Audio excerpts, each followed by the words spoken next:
Okay, ready? Chronicles of Narnia. We're in the last chronicle, the last book. This is called The Last Battle. There's a picture of Tash with one of the Kellerman soldiers. And we are in the last chapter, chapter 16, Farewell to Shadowlands.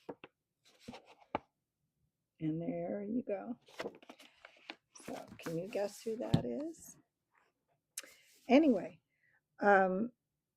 they've just realized that they've come through the door to the real Narnia. The other Narnia was a copy. They're in the real Narnia.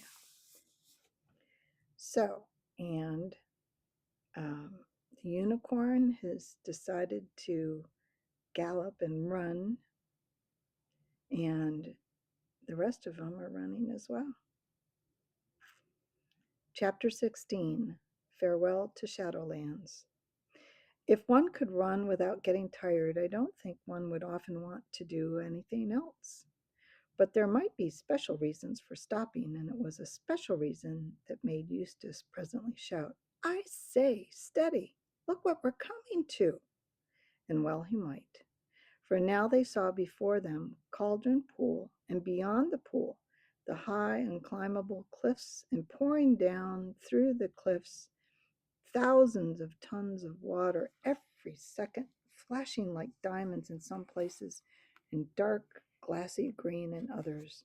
The great waterfall, and already the thunder of it was in their ears. "Don't stop! Further up and further in," called Farsight, tilting his flight a little upwards. "It's all very well for him," said Eustace, but Jewel cried out, "Don't stop! Further up and further in! Take it in your stride!" His voice could only just be heard above the roar of the water, but next moment everyone saw that he had plunged into the pool, and helter-skelter behind him with a splash after splash, all the others did the same. The water was not bitingly cold, as all of them, and especially Puzzle, expected, but a delicious, foamy coolness. They all found they were swimming straight for the waterfall itself. "This is absolutely crazy," said Eustace to Edmund. "I know, and yet," said Edmund. "Isn't it wonderful?" said Lucy. "Have you noticed one can't feel afraid even if one wants to? Try." "By Jove, neither one can," said Eustace, after he had tried. Jewel reached the foot of the waterfall first, but Tyrion was only just behind him. Jill was last, so she could see the whole thing better than the others. She saw something white moving steadily up the face of the waterfall. That white thing was the unicorn. You couldn't tell whether he was swimming or climbing, but he moved on, higher and higher. The point of his horn divided the water just above his head, and it cascaded out in two rainbow-colored streams all around his shoulders. But just behind him came King Tyrion. He moved his legs and arms as if he were swimming, but he moved straight upwards as if you could swim up the wall of the house. What looked funniest was the dogs. During the gallop, they had not been at all out of breath, but now, as they swarmed and wriggled upwards, there was plenty of spluttering and sneezing among them. That was because they would keep on barking, and every time they barked, they got their mouths and noses full of water. But before Jill had time to notice all these things fully, she was going up the waterfall herself. It was the sort of thing that would have been quite impossible in our world. Even if you hadn't been drowned, you would have been smashed to pieces by the terrible weight of water against the jags of rock. But in that world, you could do it. You went on, up and up, with all kinds of reflected lights flashing at you from the water, and all manners of colored stones flashing through it, till it seemed as if you were climbing up light itself. And always higher and higher, till the sense of height would have terrified you, if you could be terrified. But here it was only gloriously exciting. And then at last one came up to the lovely, smooth, green curve in which the water poured over the top, and found that one was out on the level river above the waterfall. The current was racing away behind you, but you were such a wonderful swimmer that you could make headway against it. Soon they were all on the bank, dripping but happy.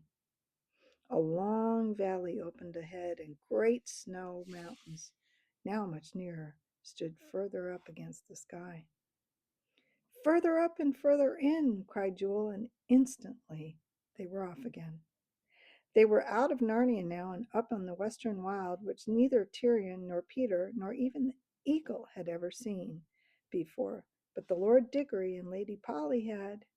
Do you remember? Do you remember? They said.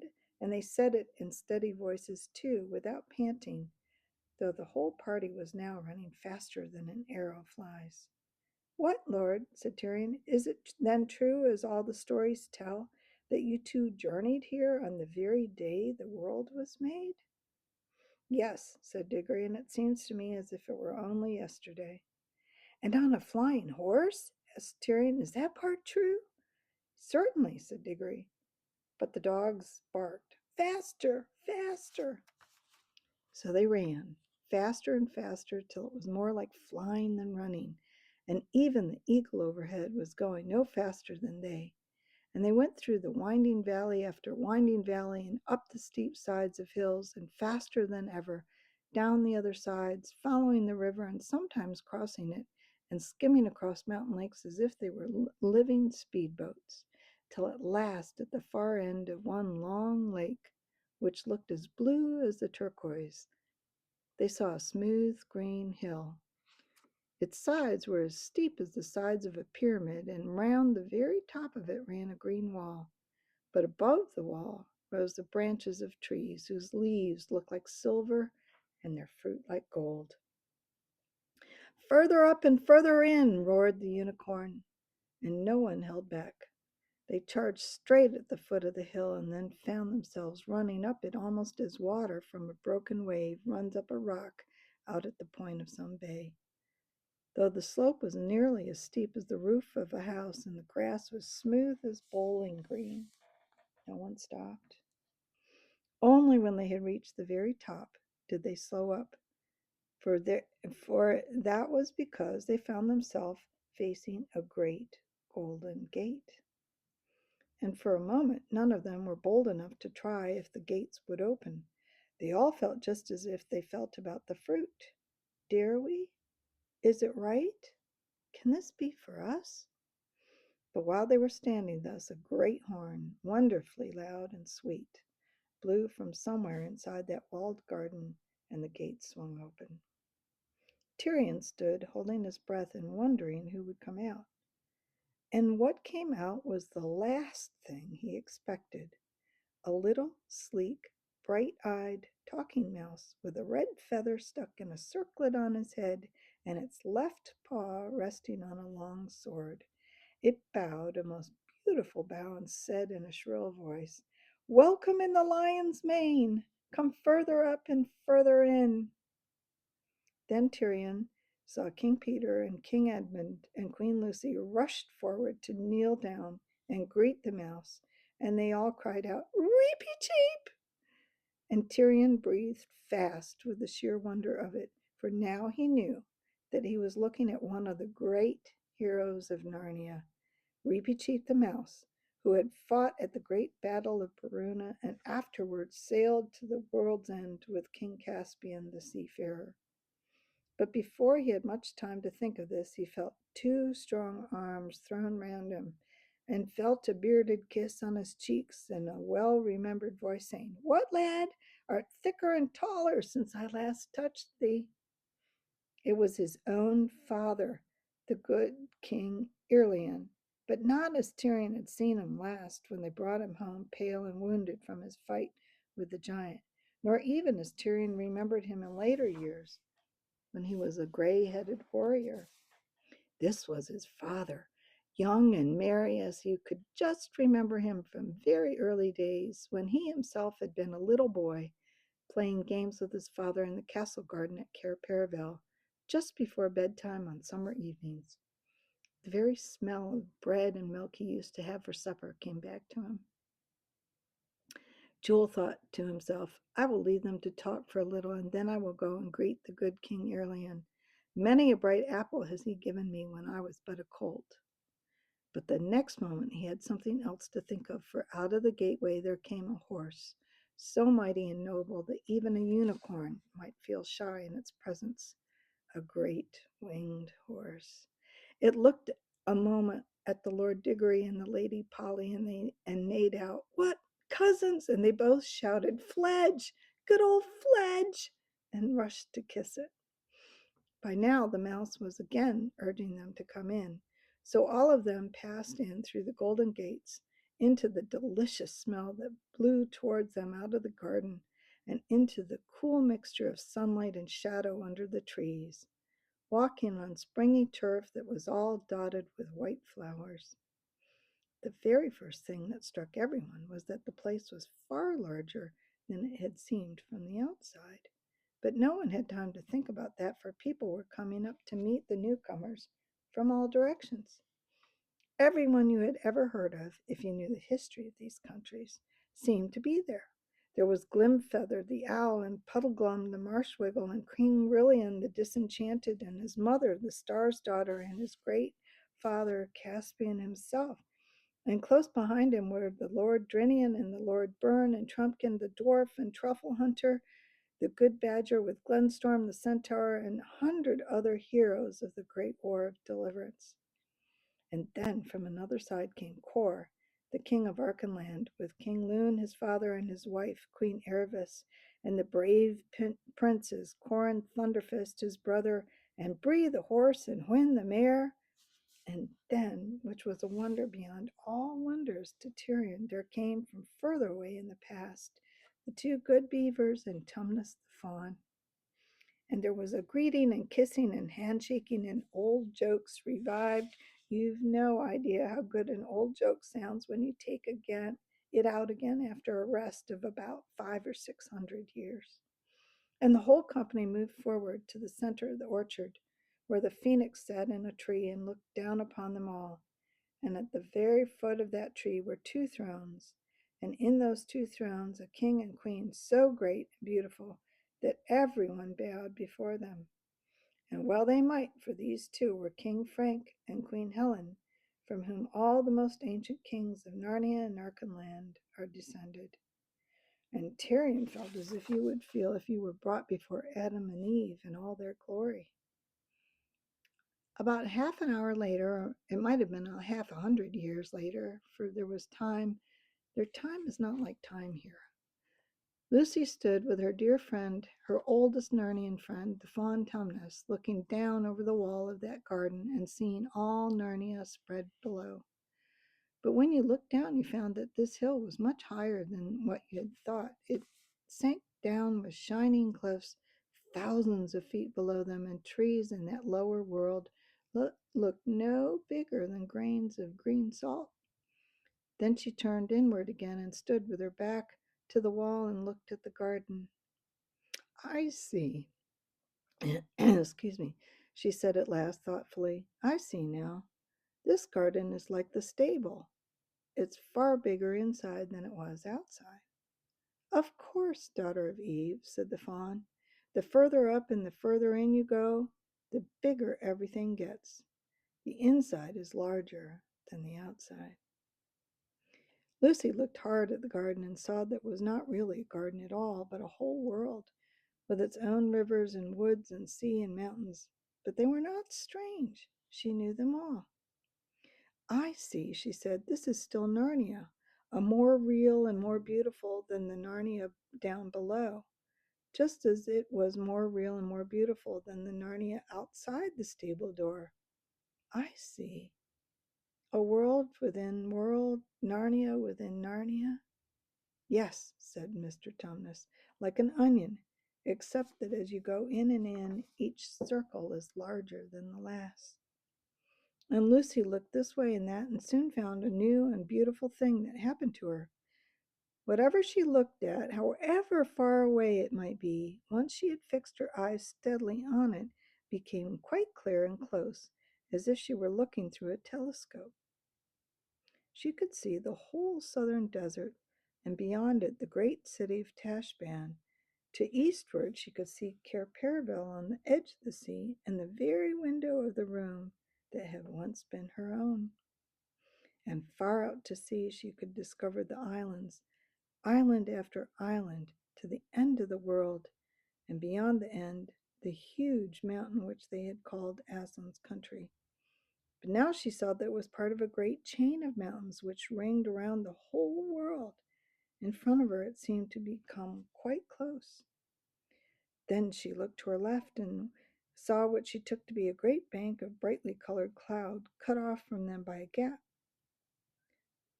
But she looked harder, and she saw there was not a cloud at all, but a real land. And when she had fixed her eyes on one particular spot of it, she cried out, "Peter, Edmund, come and look! Come quickly!" And they came and looked, for their eyes had also become like hers. "Why," exclaimed Peter, "it's England, and that's the house itself, Professor Kirk's old home in the country, where all our adventures began." "I thought that house had been destroyed," said Edmund. "So it was," said the fawn, "but you are now looking at the England within England, the real England, as this is the real Narnia, and in that inner England no good thing is destroyed." Suddenly they shifted their eyes to another spot, and then Peter and Edmund and Lucy gasped with amazement and shouted out and began waving, for there they saw their own father and mother waving back at them across a great deep valley.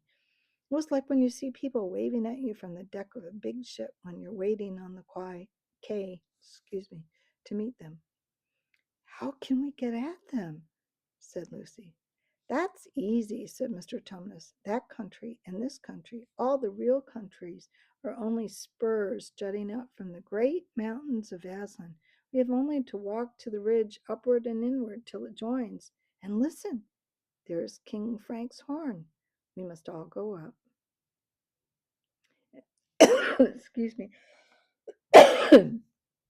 And soon they found themselves all walking together, and a great bright procession it was, up towards mountains higher than you could see in this world, even if they were there to be seen.